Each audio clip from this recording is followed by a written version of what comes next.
नमस्कार दोस्तों, स्वागत है हमारे दिव्य दृष्टि ज्ञान चैनल पर। वीडियो अच्छी लगे तो लाइक करें और चैनल को सब्सक्राइब करें। वट सावित्री व्रत पूजन विधि, महत्व व कथा। ऐसे करें वट सावित्री व्रत और पूजन। सुहागन स्त्रियां वट सावित्री व्रत के दिन 16 श्रृंगार करके सिंदूर, रोली, फूल, अक्षत, चना, फल और मिठाई से सावित्री, सत्यवान और यमराज की पूजा करें। यह व्रत करने वाली स्त्रियों को चाहिए कि वह वट के समीप जाकर जल का आचमन लेकर कहे, ज्येष्ठ मात्र कृष्ण पक्ष त्रयोदशी अमुक वार में मेरे पुत्र और पति की आरोग्यता के लिए अब जन्म जन्मांतर में भी मैं विधवा न हूँ, इसलिए सावित्री का व्रत करती हूँ। वट के मूल में ब्रह्मा, मध्य में जरनादन, अग्रभाग में शिव और समग्र में सावित्री है। हे वट, अमृत के समान जल से मैं तुमको सींचती हूँ। ऐसा कहकर भक्तिपूर्व एक सूत की डोर से वट को बांधे और गंध, पुष्प तथा अक्षत से पूजन करके वट एवं सावित्री को नमस्कार कर प्रदक्षिणा करे। वट सावित्री व्रत कथा। प्राचीन काल में मध्यदेश में अश्वपति नाम के एक राजा राज्य करते थे।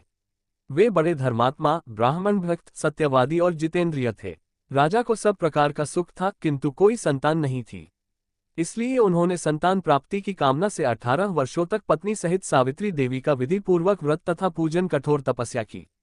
सर्वगुण देवी सावित्री ने प्रसन्न होकर पुत्री के रूप में अश्वपति के घर जन्म लेने का वर दिया। यथासमय राजा की बड़ी रानी के गर्भ से एक परम तेजस्विनी सुंदर कन्या ने जन्म लिया। राजा ने उस कन्या का नाम सावित्री रखा। राजकन्या शुक्ल पक्ष के चंद्रमा की भांति दिनों दिन बढ़ने लगी। धीरे धीरे उसने युवावस्था में प्रवेश किया। उसके रूप लावण्य को जो भी देखता उस पर मोहित हो जाता।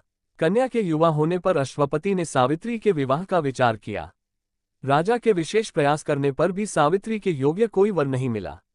उन्होंने एक दिन सावित्री से कहा, बेटी, अब तुम विवाह के योग्य हो गई हो, इसलिए स्वयं अपने योग्य वर की खोज करो। पिता की आज्ञा स्वीकार कर सावित्री योग्य मंत्रियों के साथ स्वर्ण रथ पर बैठकर यात्रा के लिए निकली। कुछ दिनों तक ब्रह्मर्षियों और राजर्षियों के तपोवनों और तीर्थों में भ्रमण करने के बाद वह राजमहल में लौट आई। उसने पिता के साथ देवर्षि नारद को बैठे देखकर उन दोनों के चरणों में श्रद्धा से प्रणाम किया। महाराज अश्वपति ने सावित्री से उसी यात्रा का समाचार पूछा। सावित्री ने कहा, पिताजी, तपोवन में अपने माता पिता के साथ निवास कर रहे द्युमत्सेन के पुत्र सत्यवान सर्वथा मेरे योग्य हैं।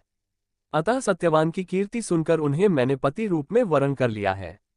नारद जी सत्यवान तथा सावित्री के ग्रहों की गणना कर राजा अश्वपति से बोले, राजन, सावित्री ने बहुत बड़ी भूल कर दी है।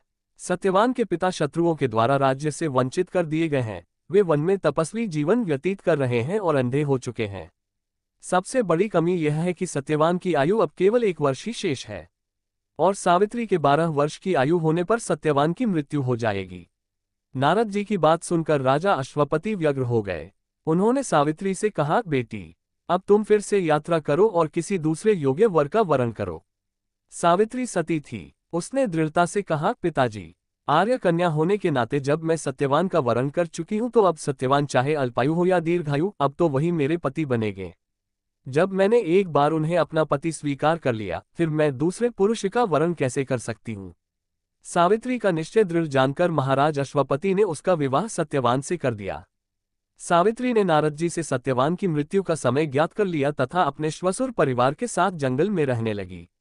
धीरे धीरे वह समय भी आ पहुंचा जिसमें सत्यवान की मृत्यु निश्चित थी। सावित्री ने नारद जी द्वारा बताए हुए दिन से 3 दिन पूर्व से ही निराहार व्रत रखना शुरू कर दिया था। नारद द्वारा निश्चित तिथि को पति एवं सास ससुर की आज्ञा से सावित्री भी उस दिन पति के साथ जंगल में फल मूल और लकड़ी लेने के लिए गई। सत्यवान वन में पहुंचकर लकड़ी काटने के लिए बड़ के पेड़ पर चढ़ा। अचानक वृक्ष से लकड़ी काटते समय सत्यवान के सिर में भयंकर पीड़ा होने लगी और वह पेड़ से नीचे उतरा। सावित्री ने उसे बड़ के पेड़ के नीचे लिटाकर उसका सिर अपनी गोद में रख लिया। कहीं कहीं ऐसा भी उल्लेख मिलता है कि वट वृक्ष के नीचे लेटे हुए सत्यवान को सर्प ने डस लिया था। उसी समय सावित्री को लाल वस्त्र पहने भयंकर आकृति वाला एक पुरुष दिखाई पड़ा। वे साक्षात यमराज थे। यमराज ने ब्रह्मा के विधान के रूपरेखा सावित्री के सामने स्पष्ट की और सावित्री से कहा, तू पतिव्रता है, तेरे पति की आयु समाप्त हो गई है, मैं इसे लेने आया हूं। इतना कहकर देखते ही देखते यमराज ने सत्यवान के शरीर से सूक्ष्म जीवन को निकाला और सत्यवान के प्राणों को लेकर वे दक्षिण दिशा की ओर चल दिए। सावित्री भी सत्यवान को वट वृक्ष के नीचे ही लिटाकर यमराज के पीछे पीछे चल दी। पीछे आती हुई सावित्री को यमराज ने उसे लौट जाने का आदेश दिया। इस पर वह बोली, महाराज, जहां पति वही पत्नी, यही धर्म है, यही मर्यादा है। सावित्री की बुद्धिमत्तापूर्ण और धर्मयुक्त बातें सुनकर यमराज का हृदय पिघल गया। सावित्री के धर्म निष्ठा से प्रसन्न होकर यमराज बोले, पति के प्राणों से अतिरिक्त कुछ भी मांग लो। सावित्री ने यमराज से सास ससुर के आंखों ज्योति और दीर्घायु मांगी। यमराज तथास्तु कहकर आगे बढ़ गए। सावित्री भी यमराज का पीछा करते हुए रही। यमराज ने अपने पीछे आती सावित्री से वापस लौटे जाने को कहा तो सावित्री बोली, पति के बिना नारी के जीवन के कोई सार्थकता नहीं। यमराज ने सावित्री के पतिव्रत धर्म से खुश होकर पुनः वरदान मांगने के लिए कहा। इस बार उसने अपने श्वशुर का राज्य वापस दिलाने की प्रार्थना की। तथास्तु कहकर यमराज आगे चल दिए। सावित्री अब भी यमराज के पीछे चलती रही। इस बार सावित्री ने 100 पुत्रों का वरदान दिया है, पर पति के बिना मैं पुत्रों का वरदान दिया है, पर पति के बिना मैं मां किस प्रकार बन सकती हूं? अपना ये तीसरा वरदान पूरा कीजिए। सावित्री की धर्मनिष्ठा, ज्ञान, विवेक तथा पतिव्रत धर्म की बात जानकर यमराज ने सत्यवान के प्राणों को अपने पास से स्वतंत्र कर दिया। सावित्री सत्यवान के प्राण को लेकर वटवृक्ष के नीचे पहुंची, जहां सत्यवान के प्राण को लेकर वटवृक्ष के नीचे पहुंची जहां सत्यवान का मृत शरीर रखा था। सावित्री ने वटवृक्ष की परिक्रमा की तो सत्यवान जीवित हो उठा।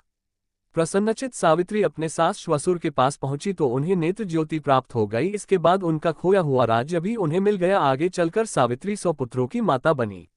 इस प्रकार सावित्री ने सतीत्व के बल पर न केवल अपने पति को मृत्यु के मुख से छीन लिया, बल्कि पतिव्रत धर्म से प्रसन्न कर यमराज से सावित्री ने अपने सास ससुर की आंखें अच्छी होने के साथ राज्य प्राप्त का वर, पिता को पुत्र प्राप्ति का वर और स्वयं के लिए पुत्रवती होने के आशीर्वाद भी ले लिया। तथा इस प्रकार चारों दिशाएं सावित्री के पतिव्रत धर्म के पालन की कीर्ति से गूंज उठी।